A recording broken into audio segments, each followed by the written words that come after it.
السلام علیکم ورحمۃ اللہ۔ پیارے دوستو اور عزیزو، اللہ کی ذات سے امید کرتا ہوں کہ آپ سب خیر و عافیت سے ہوں گے۔ آج ہم پڑھیں گے ابواب کا بیان۔ وزن، لفظوں کو تولنے کے لیے علم صرف والوں نے فعل یعنی فا عین اور لام کو پیمانہ مقرر کیا ہے۔ پس فا کی جگہ پہ جو حرف ہوتا ہے اس کو بولتے ہیں فا کلمہ، عین کی جگہ پہ جو حرف ہوتا ہے اس کو بولتے ہیں عین کلمہ، اور لام کی جگہ پہ جو حرف ہوتا ہے اس کو بولتے ہیں لام کلمہ۔ جیسے کتبہ، اس نے لکھا، یہ ایک فعل ہے، فعلا کے وزن پر ہے۔ پس کتبہ کا کاف فا کلمہ ہے، تا عین کلمہ ہے اور با لام کلمہ ہے۔ باب، ماضی اور مضارع کے عین کلمہ کی حرکت کے اختلاف سے، حرکت کے بدلنے سے مختلف صورتیں بنتی ہیں، ان کو باب کہتے ہیں۔ اسی باب کی جمع ابواب ہے۔ فعل کی دو قسمیں ہیں، ثلاثی، رباعی۔ ثلاثی یعنی 3 حرف والا فعل، رباعی یعنی 4 حرف والا فعل۔ پھر ان میں سے ہر ایک کی دو قسمیں ہیں، مجرد اور مزید فی۔ پس کل 4 قسمیں ہوئیں۔ ثلاثی مجرد، ثلاثی مجرد وہ فعل ہے جس کی ماضی کے پہلے صیغے میں 3 حروف اصلیہ ہوں اور کوئی زائد حرف نہ ہو، جیسے کتبہ، اس نے لکھا، نصرہ، اس نے مدد کیا۔ یہ ثلاثی مجرد ہے، اس میں کوئی حرف زائد نہیں ہے۔ ثلاثی مزید فی، ثلاثی مزید فی وہ فعل ہے جس کی ماضی کے پہلے صیغے میں 3 حروف اصلیہ کے علاوہ کوئی زائد حرف بھی ہو، جیسے اخرجہ، اس نے نکالا، اکرمہ، اس نے اکرام کیا۔ اخرجہ یہ ثلاثی مزید فی ہے۔ خا، را، جیم حروف اصلیہ ہیں اور حمزہ زائد ہے۔ ایسے ہی اکرمہ میں کاف، را، میم حروف اصلیہ ہیں اور حمزہ زائد ہے۔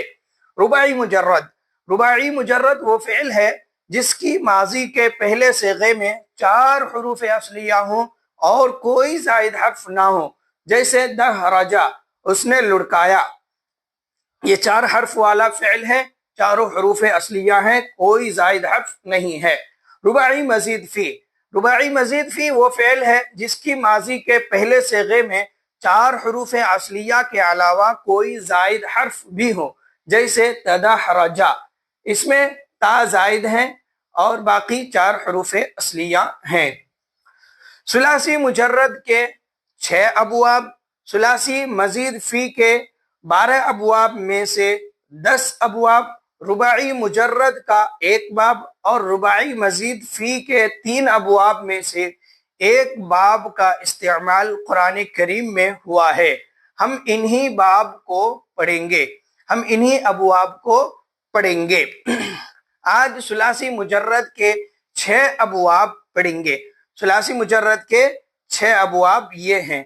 نمبر 1، نصرہ ینصرو، نصرہ ینصرو یعنی ماضی میں عین کلمہ پر فتحہ ہوگا اور مضارع میں عین کلمہ پر ضمہ ہوگا۔ مثال ہے رزق یرزق۔ دوسرا باب ہے ضرب یضرب، یعنی ماضی میں عین کلمہ پر فتحہ ہوگا اور مضارع میں عین کلمہ پر کسرہ ہوگا۔ مثال ہے غفر یغفر۔